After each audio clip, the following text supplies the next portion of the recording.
السلام علیکم ورحمۃ اللہ وبرکاتہ۔ 1973 میں عرب اسرائیل جنگ چھڑنے والی تھی۔ امریکی سینیٹر اور اسلحہ کمیٹی کا سربراہ نے اسی عرصہ میں اسرائیل کا ایک اہم دورہ کیا۔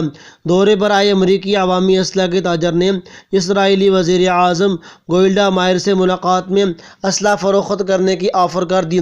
اسرائیلی خاتون وزیر اعظم گولڈا مائر نے نہایت چالاکی کا مظاہرہ کرتے ہوئے امریکہ سے اسلحہ خریدنے کا معاہدہ کر لیا۔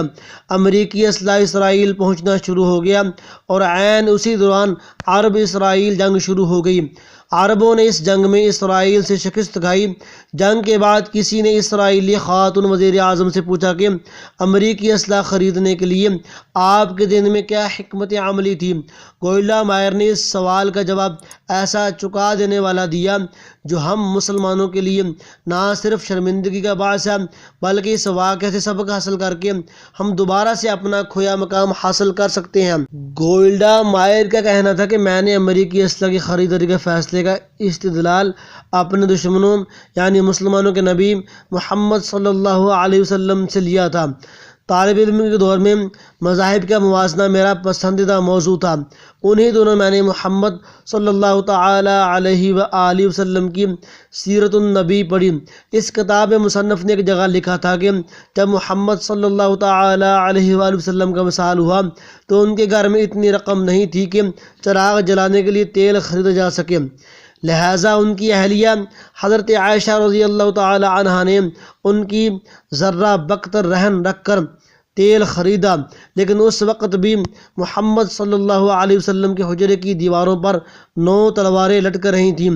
میں نے جب یہ واقعہ پڑھا تو میں نے سوچا کہ دنیا میں کتنے لوگ ہوں گے جو مسلمانوں کی پہلی ریاست کی کمزور اقتصادی حالت کے بارے میں جانتے ہوں گے، لیکن مسلمان آدھی دنیا کے فاتح ہیں، یہ پوری دنیا جانتی ہے۔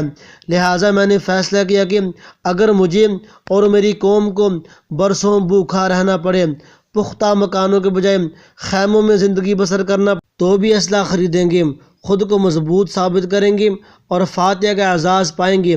گولڈا مائر کو اسرائیلی آئرن لیڈی کے نام سے جانتے ہیں۔ اسرائیل کی بنیاد اور پالیسیاں بنانے میں گولڈا مائر نے اہم کردار ادا کیا۔ آج ہم اگر امت مسلمہ کی حالت زار دیکھیں تو ہمیں نظر آئے گا کہ مسلمانوں کے وسائل سے حاصل آمدنی ہی مسلمانوں کے قتل عام میں استعمال ہو رہی ہے، اور کئی امیر مسلمان ممالک بجائے دفاع پر توجہ دینے کے عیاشیوں میں وقت بسر کر رہے ہیں، جو کہ ایک لمحہ فکریہ ہے۔ اچھی بات کو پھیلانا صدقہ جاریہ ہے۔ صدقہ جاریہ سمجھ کر اس کو شیئر کر دیں، لائک اور کمنٹ کر دیں، چینل کو سبسکرائب کر دیں اور بیل آئیکن دبا دیں تاکہ آپ کو ہر آنے والی دینی، اسلامی، اصلاحی معلومات اور وظائف کی ویڈیو وقت پر ملتی رہے۔ السلام علیکم۔